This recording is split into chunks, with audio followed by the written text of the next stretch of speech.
Hi, my name is Katrina Nantonton, and today we have with us Jeff Delgado, President and CEO of Chicago KICKBOX Incorporated, founder of Jung Boxing. All right, Jeffrey, we're going to start out with some information about yourself.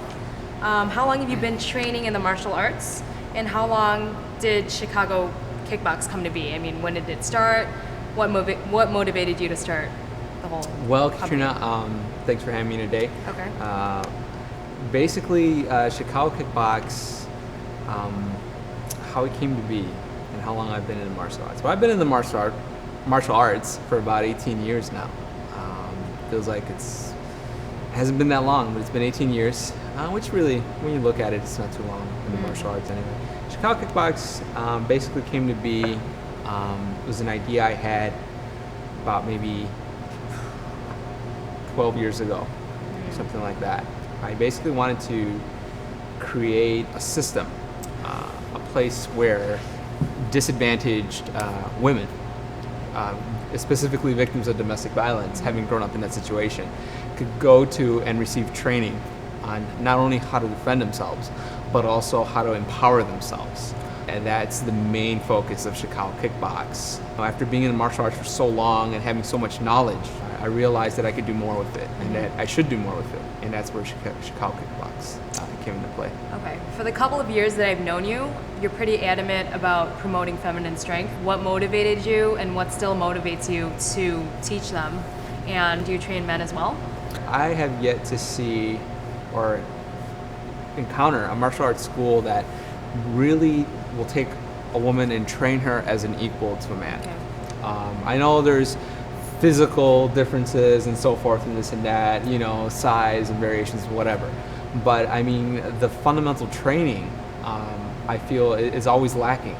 And even in the basics. I mean, it's like they're separated from the larger group most of the times. They're, it's just like it's not a good environment for you to learn anything, from what I've seen and what I've encountered.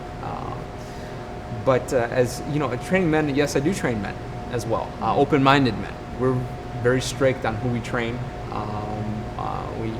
We do a lot of one-on-one training, different people from different age ranges, age frames, all walks of life. Okay. Can you tell us a little bit about the system you teach, and just tell us how the skill set differs from the traditional system? Well, my skill set, the system that I teach is more reality-based, or what is considered nowadays as a reality-based system, dealing specifically with real-life scenarios, like if you're in a parking lot, if you get assaulted in a parking lot, you're in a subway, someone follows you home, that type of thing. Defending against firearms, what you should do if someone attacks you with a knife and so forth and this and that. The traditional systems are deep-rooted, strong discipline base. Once again, like I mentioned before, you're learning about the culture. So, I love traditional systems. I was training in traditional systems for more than 5.5 years with my master, Master Lee, and I learned a lot. I feel that if you go to a traditional school, that's what it should be. It should be a traditional school, not a place where you go and it's loaded with trophies and paraphernalia, and it's more commercialized than anything else. Tell us why your system is, discipline is emphasized in your system. Well, the conditioning is a big aspect. The type of physicality that is required in today's endeavors when it comes to martial arts or MMAs, any kind of sport or system like this, you need to be in shape in order to do these types of things. You will feel more confident, you'll feel more relaxed at the same time, and you'll go home, with a sense of security. Like, okay, I know what my physical limits are.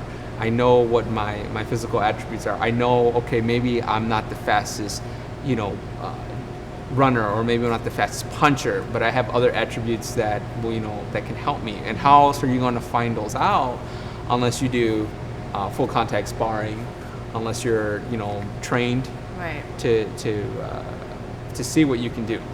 Okay. Let's talk a little bit about your earlier days in training. How does that differ from how you train your clients now?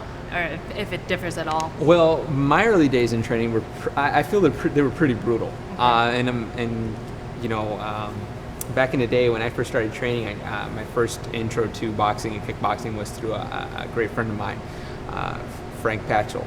And Frank used to train me in the winters. Well, we trained all year long, outside, inside, indoors. Different types of different weather. types of weather, just extremes in the rain. And, you know, if it was 20 degrees outside, he'd, you know, come to my house and, you know, drag me out of bed at 6 o'clock in the morning. Cruel and unforgiving. You know, put on a t-shirt, put your sweats on and running shoes and go out there and run. And you know, I'd be lucky if I had a chance to put on a pair of gloves, and we'd run 6 miles, run back. We'd shadow box outside. We spar outside. You know, push-ups, pull-ups, sit-ups, jumping rope outside. You name it, we did it.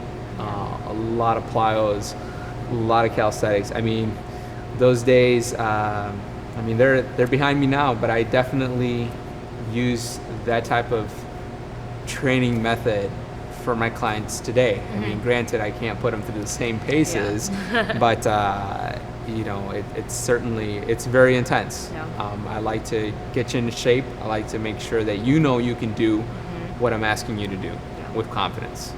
What do you see in the future for you and your system?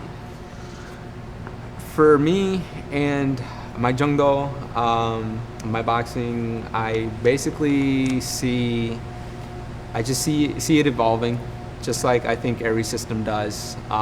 You know, there's people say, oh, you know, we've done this for so long, the same way for so long, but you're always evolving. Exactly. You can't help it. You have to evolve, or else you're never gonna grow. You're never gonna find out what's out there, and that's where I see me taking my system, sharing it with as many people as I can, helping them find their way, helping them get a base in what they're trying to get. Definitely progressing day by day. Definitely. So that's hopefully that's where I see myself doing for as long as it takes, forever. So because I love what I do.